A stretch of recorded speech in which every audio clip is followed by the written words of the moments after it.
सुनिएगा मुस्तफ़ा का आशिक कैसा होता है।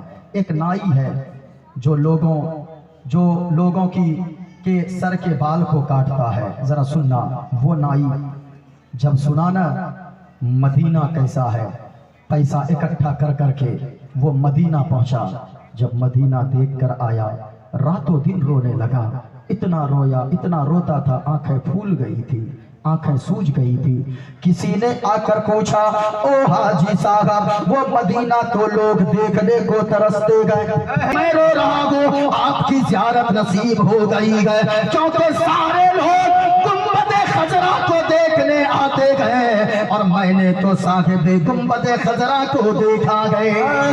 सुभान अल्लाह, सुभान अल्लाह। गुंबदे खजरा बड़ा खूबसूरत है। किसी ने कहा है, हरा गुंबद जो देखोगे ज़माना भूल जाओगे।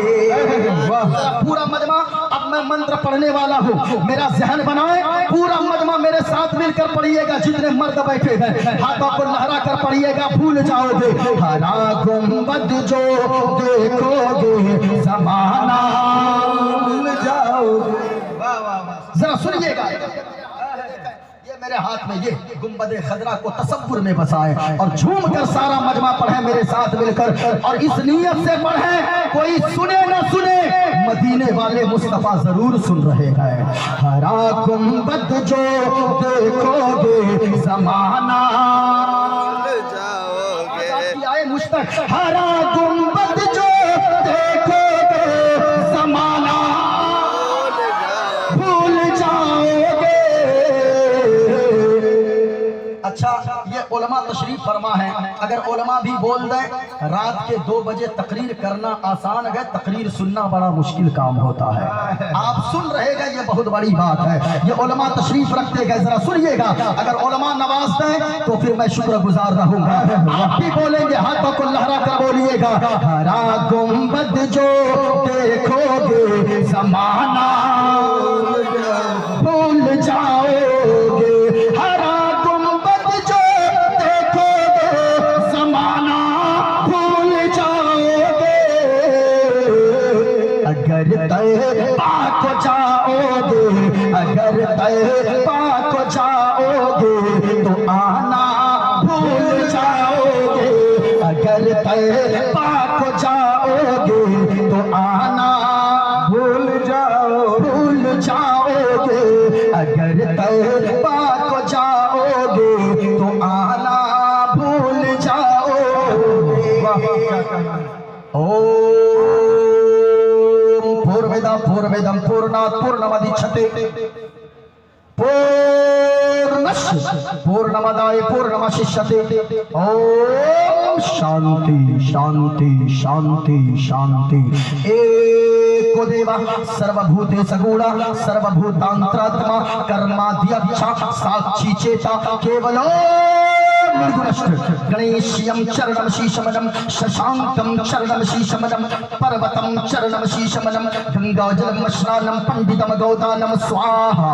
कल्कि अवतार न्यायपंथं पृथ्वी मध्यम उर्वशिख्यावृतं बलवन् स्वानं लम्लहीयं पशुपवनं तपस्वियं वीरं महावीर गुरुं प्राणं प्रादीपं से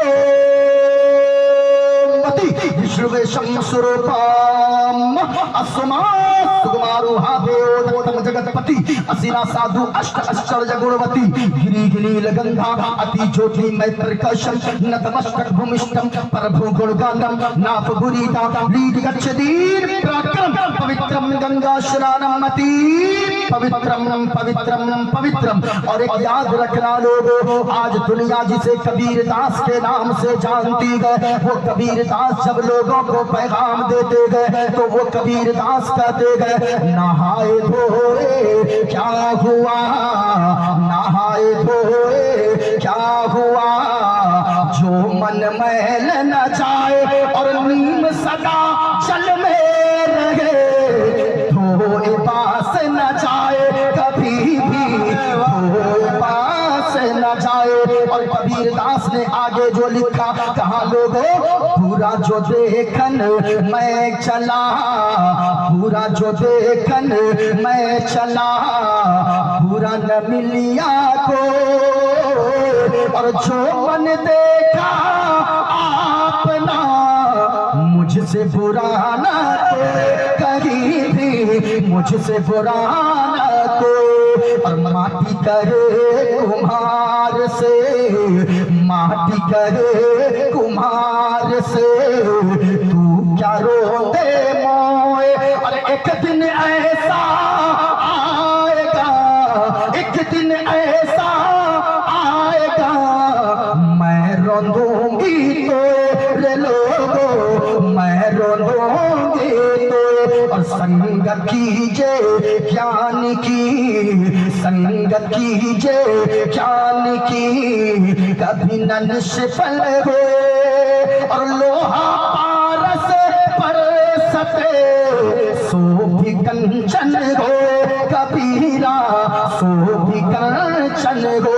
अब आए लोग अमृतसर का रहने वाला एक पंडित जब बोलता है, कई साल हो गए उनकी शादी के, वो कोई मुसलमान नहीं गए, वो कोई कलमा पढ़ने वाला नहीं गए, अमृतसर का रहने वाला वो एक गैर मुस्लिम है। शादी के 10 साल हो गए और जब शादी के 10 साल के बाद भी कोई औलाद न पैदा हुई गए। अब उसने सोचा दर बदर डॉक्टर के यहाँ का चक्कर काटा, कहीं से कोई रिजल्ट ना मिला, औलाद ना हुई, ना तो बेटा हुआ ना तो बेटी हुई है। अब वो रोता रहता है। किसी ने पता बताया, अरे ओ गैर मुस्लिम, ओ मेरे बिरादरे वतन भाई, दुनिया में यहाँ क्या कर रहे हो, 1000 डॉक्टर को देखा लोगे लेकिन कोई औलाद ना मिलेगी। शादी के 10 साल हो गए। मैं एक जगह का पता बताता हूँ, वहाँ अगर चले जाओगे, बेटा मांगोगे, उनके वसीले से अल्लाह तुम्हें बेटा भी देगा।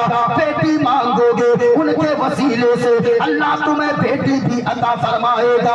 पंडित जी ने कहा बताओ वो कौन सी जगह है। मौलाना ने कहा अजमेर की धरती पर चला जाओ, वहाँ पे सुल्तानुल हिंद का रौजा है, वहाँ पे ख्वाजा गरीब नवाज का रौजा है। वहाँ जाओगे, अकीदत सच्ची होगी, नीयत सच्ची होगी। अगर उनकी बारगाह में जाकर हाथों को उठाकर दुआ मांगोगे, उनके वसीले से अल्लाह का फजल होगा, वसीला गरीब नवाज का होगा। बेटा मांगोगे, अल्लाह बेटा भी देगा। बेटी मांगोगे, अल्लाह बेटी भी अता फरमाएगा। जब इतना वो पंडित सुना गए, अजमेर की धरती पर पहुंचा गए, नजर पेश किया गए, चादर डाल दिया गए, मन्नत माना गए, अपने घर वापस आया गए।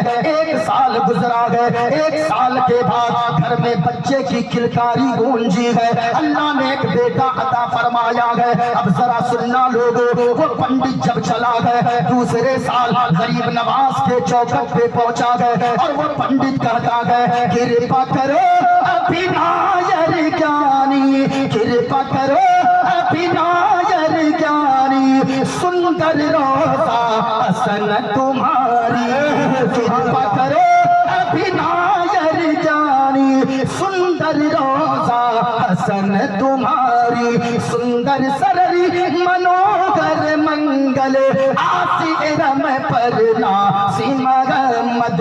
और पीर हमारे हिंद के राजा, कर गो करम अपना शुभ खाजा, कर गो करम अपना शुभ खाजा। संत के तू अभिनायर ज्ञानी, सुंदर रोजा हसन तुम्हारी। सुभान अल्लाह, सुभान अल्लाह। नारे तकबीर, नारे रिसालत, मसलके आला हजरत, जश्न दस्तारे हिफ्ज, साहिबे मेराज कॉन्फ्रेंस हज़रत मौलाना मुफ्ती मोइनुद्दीन चतुर्वेदी। नारे तकबीर, नारे रिसालत। अब नहीं पढ़ूंगा ज्यादा, वरना तो मौलाना अजीजुल हक साहब ये लोग सोचेंगे क्या बुलाए थे रात में, पंडित जी थे कि मौलाना साहब थे। एक जगह हम ये मंत्र पढ़ने लगे, दूसरा मंत्र एक लड़का खड़ा हो गया, नारा लगाने लगा तकरीर के बीच में, नारे तकबीर, नारे रिसालत, पंडित मोइनुद्दीन चतुर्वेदी। हमने कहा रे तुमने हमको पंडित क्यों कहा? कहा कि हजरत आप इतना मंत्र जो पढ़ते गए। मैंने कहा मैं तो गौस का चाहने वाला हूँ, मैं तो आला हजरत से इश्क करने वाला हूँ, मैं तो ख्वाजा पाक का मस्ताना हूँ, और मैं तो हर वक्त गुंबद खजरा के ताल्लुक से यही गुनगुनाने वाला हूँ।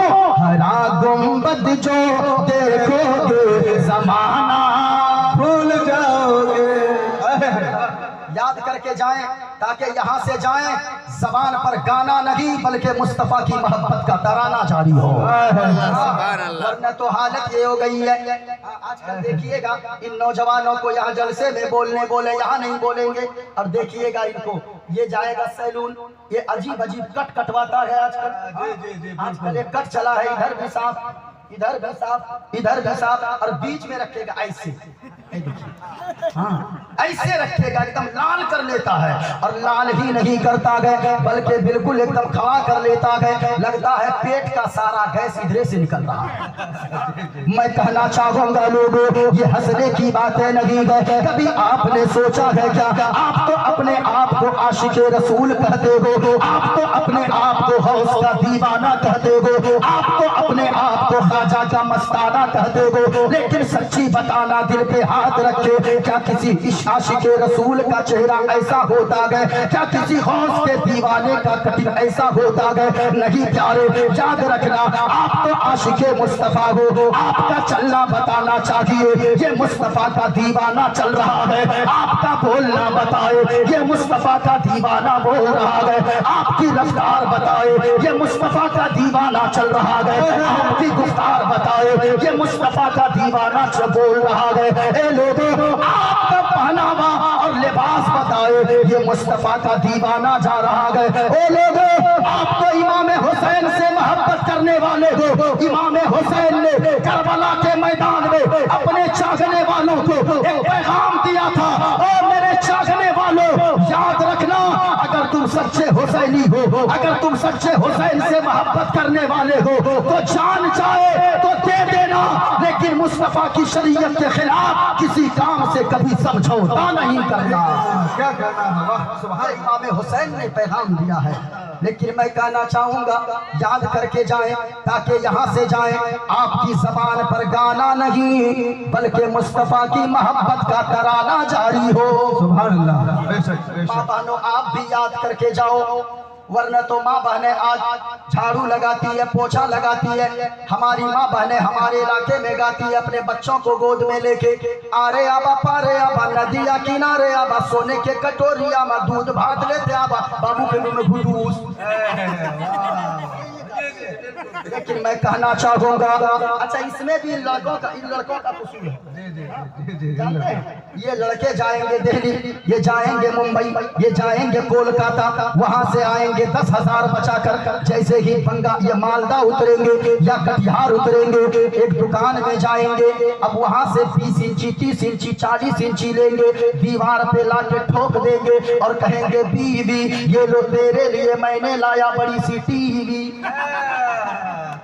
लगा देगा। अब उसकी माँ बहन है जो उसकी अब बीवी थी, जो पहले कुरान की तिलावत करती थी, जो पहले दुरूद पाक पढ़ती थी, जो पहले नाते मुस्तफ़ा गुनगुनाया करती थी, अब वो उसकी बीवी गए जो बच्चे को नहला रही गए, बीवी चल रही गए, गाने सुन रही गए, बच्चे को कपड़े पहना रही गए, गाने सुन रही गए, बच्चे को दूध पिला रही गए, गाने गुनगुना रही गए, बीवी चल रही गए, वो झाड़ू लगाती है, गाने गुनगुनाती गए, बिस्तर झाड़ती है, गाने गुनगुनाती है। मैं कहना चाहूंगा ओ आज के साहिबे मेराज कॉन्फ्रेंस में आने वालों और आने वाली मेरी माँ और बहनों, याद करके जाना आपसे पहले भी माँ बहनें थी, पहले की माँ बहनें गाना नहीं गुनगुनाती थी बल्कि झाड़ू लगाती थी, मुस्तफ़ा पे दुरूद पढ़ा करती थी, बिस्तर लगाती थी, कुरान पढ़ा करती थी, बिस्तर झाड़ती थी, कुरान की तिलावत किया करती थी, बच्चे को नहलाती थी, मुस्तफ़ा की नाते पढ़ती थी, बच्चे को दूध पिलाती थी, तो फिर दुरूद पाक पढ़ती थी, कुरान की तिलावत करती थी। कोई अगर पूछता था ए माँ तू इतना कुरान क्यों पढ़ती है, तो माँ मचल के जवाब देती थी बेटा मैं इसलिए हर वक्त कुरान पढ़ती हूँ ताकि जब मेरा बेटा कुरान की आयतों को सुन सुनकर मेरा दूध पिएगा, मेरा बेटा जवान होगा। अगर कोई वसीम रज़वी और नरसिंहानंद सरस्वती जैसा खबीज अगर कोई कुरान की शान और मुस्तफ़ा की अजमतों के खिलाफ भोगेगा, मेरा बेटा जवान रहेगा, मेरे बेटे के अंदर वो जज्बा पैदा होगा, मेरे बेटे के सीने में 30 पारा कुरान महफूज रहेगा, मेरा बेटा अपनी गर्दन को कटवा देगा, लेकिन हुजूर की शान और अजमतों के खिलाफ बाप उठने वाली आवाज को कभी उठने नहीं देगा। सुभान अल्लाह, सुभान अल्लाह। नारे तकबीर, नारे रिसालत, फैज़ाने मखदूमे सुन्ना, मसलके आला हजरत, माशाअल्लाह, सुभान। बड़ी तेजी के साथ, हालांकि इस वक्त ये रामायण वगैरह पढ़ने का वक्त नहीं है, ऐसी सभा से, ऐसी पवित्र महफिल से जो पैगाम दिया जाता है, ताकि लोग जब 10 बजे अगर तकरीर हो, हमारे बिरादरे वतन भी आते हैं और लोग देख कर जाएं और सुन कर जाएं कि दुनिया में सबसे अच्छा मजहब अगर कोई है तो मजहब इस्लाम है। पूरा मजमा ऊंचा बोले, अगर दुनिया में सबसे ऊंचा मजहब है, वो लोगों आपकी आवाजें नहीं निकलती है। मुसलमान तो वो होता है जब मुसलमान बोलता है आवाज यही गूंजती है, दश्त तो दश्त है, करिया भी न छोड़े हमने, बहरे जुल्मात में दौड़ा दिए घोड़े हमने। ये उलमा जब आवाज उठाते हैं यजीदी खेमों में जलजला पैदा होता है, और जब कोई मुसलमान एक जबान होकर बोलते हैं तो पूरी दुनिया से सिर्फ यही आवाज आती है, इस्लाम था, इस्लाम है, इस्लाम रहेगा। मजमा इस्लाम के बेटो, अगर आपने इस्लाम का नमक खाया है, मेरा जहन बना दें, मोइनुद्दीन कादरी थोड़ी देर आपके सामने खिताब कर देगा, पूरा मजमा हाथों को उठाकर जवाब दीजिएगा, इस्लाम था, इस्लाम है, इस्लाम रहेगा। ऊंची आवाज में कुरान था, कुरान है, कुरान रहेगा। और इस्लाम की गर्दन पे हुसैन इब्ने अली का एहसान था, एहसान है, एहसान रहेगा। माशाअल्लाह, ऐसा लग रहा है कि जलसा अभी शुरू हो रहा है। आप बैठे गए, जरा सुनिएगा जो मंत्र मैंने पढ़ा है, बड़ी तेजी के साथ मैं खुलासा करता चलूं, फिर मैं बताऊंगा कि अल्लाह का अजाब क्यों आता है, सैलाब की शक्ल में, जलजला की शक्ल में, तूफान की शक्ल में अल्लाह का अजाब क्यों आता है। अगर बेटा किसी का नाफरमान है तो समझे ये भी अल्लाह का अजाब है, अगर बेटी किसी की नाक कटवा रही है तो वो भी समझे कि अल्लाह का अजाब है उस बाप के लिए। गौर से सुनिएगा, मैं बताने की कोशिश करूंगा। हम मजहब इस्लाम के फॉलोवर्स हैं, हम इस्लाम के मानने वाले हैं। इस्लाम हमें सिखाता है सबसे पहली बात कि लोगों, जिस अल्लाह ने पूरी दुनिया को पैदा फरमाया वो अल्लाह एक है, वो अल्लाह एक है। पूरा मजमा ऊंचा बोले, वो अल्लाह एक है। शहादत की उंगली को उठाकर जवाब दे, खुदा की वहदानियत की शहादत गवाही दे, ताकि ये जमीन गवाह हो जाए, ये शामियाना गवाह हो जाए, ये उलमा गवाह हो जाए। अगर ये उलमा अगर गवाही दे देंगे तो याद रखिएगा दुनिया में रहेंगे, इज्जतदार बनकर रहेंगे, मरने के बाद जन्नत का हकदार हो जाएंगे। सुभान अल्लाह, सुभान अल्लाह। ऊंची आवाज में बोले अल्लाह। शहादत की उंगली को सब उठाए, अल्लाह। बोलने में डर लग रहा है, ये देखा मेरे हाथ में, ये क्या है? अरे बोले ना भाई, पूरा मजमा बोलिए, चरखा क्या है? ये चरखा है। गौर से देखिएगा, आपको बोलने में डर लग रहा है, ये चरखा है। अभी मैं साबित करूंगा रामायण का श्लोक पढ़कर, रामायण की चौपाई पढ़कर कि अल्लाह एक है, जैसा कुरान ने बताया है, उसी तरह और भी किताबें कहती है कि लोगों, दुनिया का पैदा करने वाला खालिक एक है, दुनिया का चलाने वाला मालिक एक है। ये देखे मेरे हाथ में चरखा है, ये चरखा एक बूढ़ी औरत चला रही थी। एक नौजवान आ गया, वो नौजवान आकर कहने लगा, ओ बूढ़ी माँ, ये बताओ अल्लाह है या नहीं है? क्या प्रश्न किया, क्या सवाल किया? अल्लाह है या नहीं है? अब जरा गौर से सुनना। उस बूढ़ी औरत ने एक नजर चरखे को देखा, एक नजर नौजवान को देखा, एक नजर चरखे को देखती है, एक नजर नौजवान को देखती है, और वो बूढ़ी औरत कहती है, बेटा सवाल तुमने किया अल्लाह है या नहीं है, तो सुनो अल्लाह है। अल्लाह ऊंचा बोलो, अल्लाह है। कहा कि बूढ़ी माँ कोई दलील है तेरे पास? कहा दलील है। कहा कौन सी दलील है? कहने लगी ये चरखा दलील है। कहा कि चरखा दलील है? कहा कि वो कैसे? वो बूढ़ी औरत कहने लगी कि सुनो सुनो, ये छोटा सा चरखा है, इसमें मैं सूत काटती हूँ। कहा फिर मतलब क्या है? ये चरखा दलील कैसे है इस बात पर कि अल्लाह है? वो बूढ़ी औरत कहने लगी, सुनो बेटा, ये चरखा दलील इसलिए है कि ये छोटा सा चरखा है, इसमें मैं सूत काट काटती हो। और बाप मामला ये है, जब ये छोटा सा चरखा मैं चलाती हूँ तब ये चलता है, मैं ना चलाऊं तो ये चरखा अपने आप नहीं चलता है। कहा क्या मतलब? कहा मतलब ये है कि सुनो बेटा, जब इतना छोटा सा चरखा मेरे चलाए बगैर नहीं चल सकता है, तो इतनी बड़ी दुनिया बगैर चलाने वाले खुदा के कैसे चल सकती है? इसका मतलब है कि जैसे इस चरखा को चलाने वाली मैं हूँ, इतनी बड़ी दुनिया को चलाने वाला कोई न कोई मालिक तो जरूर है। इससे पता चलता, ये चरखा बताता है कि अल्लाह है, अल्लाह। फिर नौजवान ने दूसरा सवाल किया, ओ बूढ़ी माँ ये बताओ अल्लाह एक है या दो? अल्लाह एक है या दो? ये सवाल जब किया गया, उस बूढ़ी औरत ने फिर एक नजर चरखे को देखा, एक नजर नौजवान को देखा और देख कर कहती है, बेटा तेरे सवाल का जवाब ये है कि अल्लाह एक है, अल्लाह एक है। अच्छा बोलो, अल्लाह एक है। कहा दलील है तेरे पास या बगैर दलील के बात करती है? वो बूढ़ी औरत कहने लगी दलील है। क्या दलील है? कहने लगी ये चरखा दलील है। कहा कि फिर चरखा दलील है? कहा कि हाँ। कहा वो कैसे? कहा सुनो सुनो, ये छोटा सा चरखा है, ये धागा इससे मैं काटती हूँ, सूत काटती हूँ। कहा मतलब क्या है? कहा कि सुनो सुनो, जब मैं इस चरखे को अकेली चलाती हूँ इसका धागा सीधा निकलता है, अगर दो लोग मिलकर चलाने लगे जिस दिन इसका धागा टेढ़ा होने लगता है, इसका धागा गड़बड़ होने लगता है। कहा मतलब क्या है? कहा मतलब ये है कि जब ये चरखा छोटा सा अगर दो लोग मिलकर चलाएं इसका धागा गड़बड़ हो जाता है। अगर दुनिया का चलाने वाला अगर दो खुदा हो जाए, दुनिया का चलाने वाला दो मालिक हो जाए, तो फिर दुनिया का निजाम गड़बड़ हो जाएगा, दुनिया का निजाम दरहम बरहम हो जाएगा। इसलिए ये चरखा बताता है कि अल्लाह एक है। अच्छा बोले, अल्लाह एक है। अब देखिए, ये मेरे हाथ में किताब है, किताब का नाम है रामायण। ये देखें मेरे हाथ में किताब रामायण है, अगर कोई देखना चाहे वो आकर देख सकता है। हमारी सैकड़ों तकरीरें नेट पर मौजूद है, आज तक किसी से जवाब न बना है।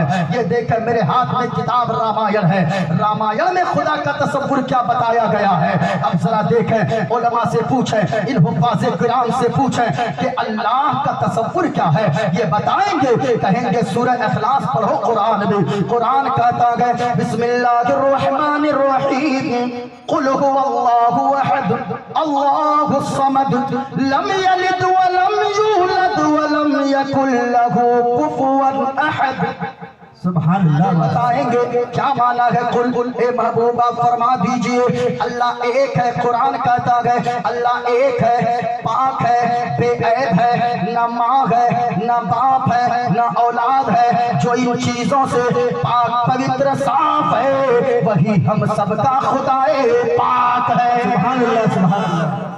अब ये देखा, ये रामायण क्या कर रहा है। रामायण में लिखा गया, बिन पद चली सुने बिन काना, कर बिन करम करे तीर्थ नाना, तन बिन परस नयन बिन देखा, करे घ्राण बिन बास असीसा, और आनंद रगत सकल रस भोगी, बिन पानी भगता बल जोगी। अब हमने जब इसका खुलासा ढूंढना शुरू किया, एक किताब मेरे हाथ लगी, श्री रामचरितमानस। श्री रामचरितमानस को हमने जब टटोलना शुरू किया, उस चौपाई का खुलासा हमने ढूंढना शुरू किया।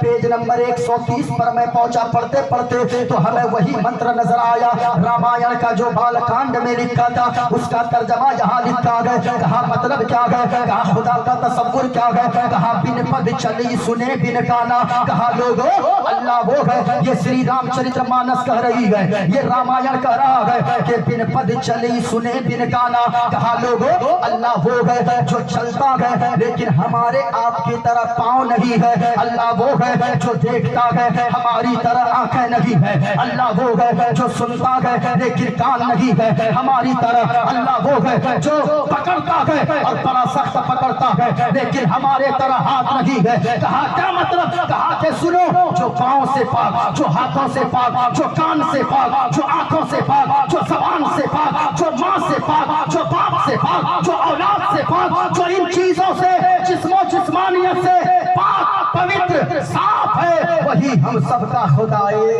पाक। अच्छा बोलो, वही हम सबका खुदाए। सुभान अल्लाह, सुभान अल्लाह।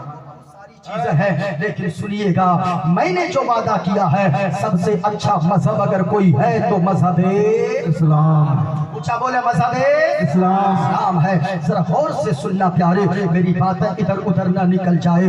मैंने जो बताया है, ज़लज़ले आज आते हैं, आपने देखा होगा आपके इलाके में, हमारे इलाके में जब सैलाब आता है कितने घर तबाह हो जाते हैं, लोग रोडों पर, सड़कों पर आ जाते हैं। इसकी वजह क्या है? कभी हमने गौर किया है क्या? गौर से सुनना प्यारे, मुजद्दिद अल-फैसानी फरमाते हैं कि ये ज़लज़ले, ये सैलाब, ये सारे अल्लाह के अज़ाब जो आते हैं, 3 गुनाह जब किसी कौम में दाखिल हो जाए तो फिर अल्लाह उस कौम पे अपना अज़ाब भेज देता है।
देखें मेरे हाथ में एक चीज है, जरा गौर से सुनिएगा। ये देखा, ये मेरे हाथ में ये क्या है?